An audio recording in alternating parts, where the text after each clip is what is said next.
Bon, on va passer à deux petites questions sur le libre et le grand public. Donc, la première, c'est en France, il y a une publicité d'IBM à la télévision qui met en valeur le système Linux, le noyau Linux, mais je précise bien qu'il parle de Linux. Est-ce que tu penses que c'est un signe que tu as perdu la bataille du GNU, du préfixe GNU?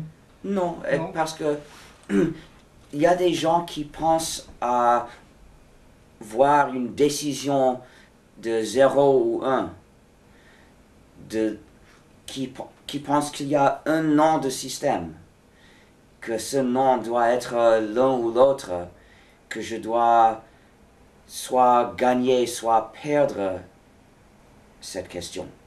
Mais c'est une erreur parce que il y a des gens qui appellent le système GNU et Linux.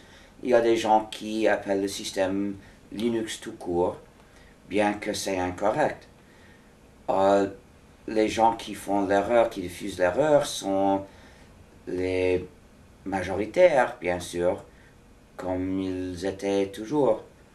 Mais il y en a qui diffusent la correction. Et je ne crois pas que la fraction diminue.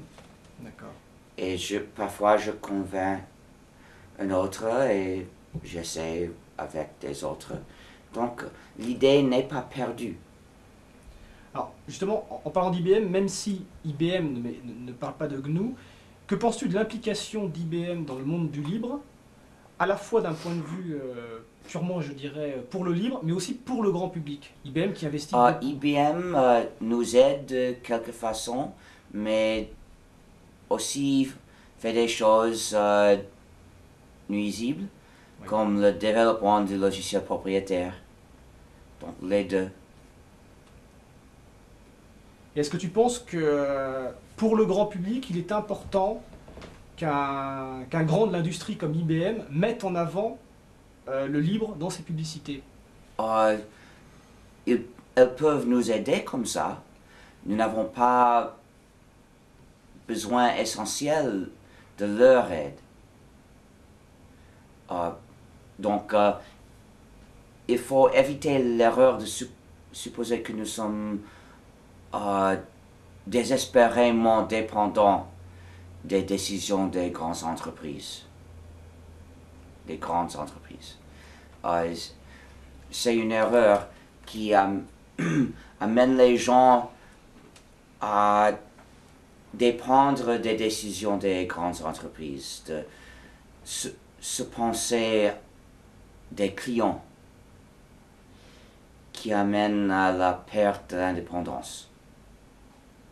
Il faut à tout prix éviter ce chemin. Nous pouvons inviter l'aide des grandes entreprises, nous pouvons offrir,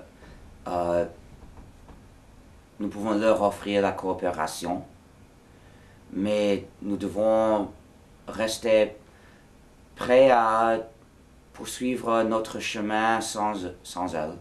On pourrait dire que de nombreuses personnes découvrent l'informatique par l'informatique dans leur entreprise.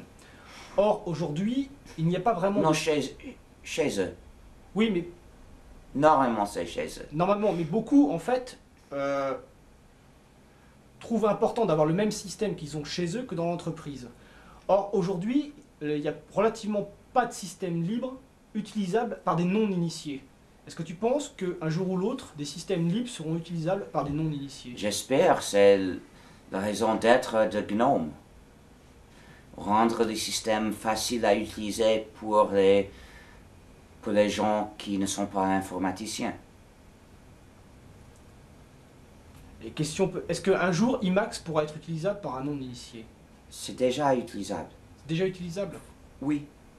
D'accord. Et ce n'est pas seulement une supposition.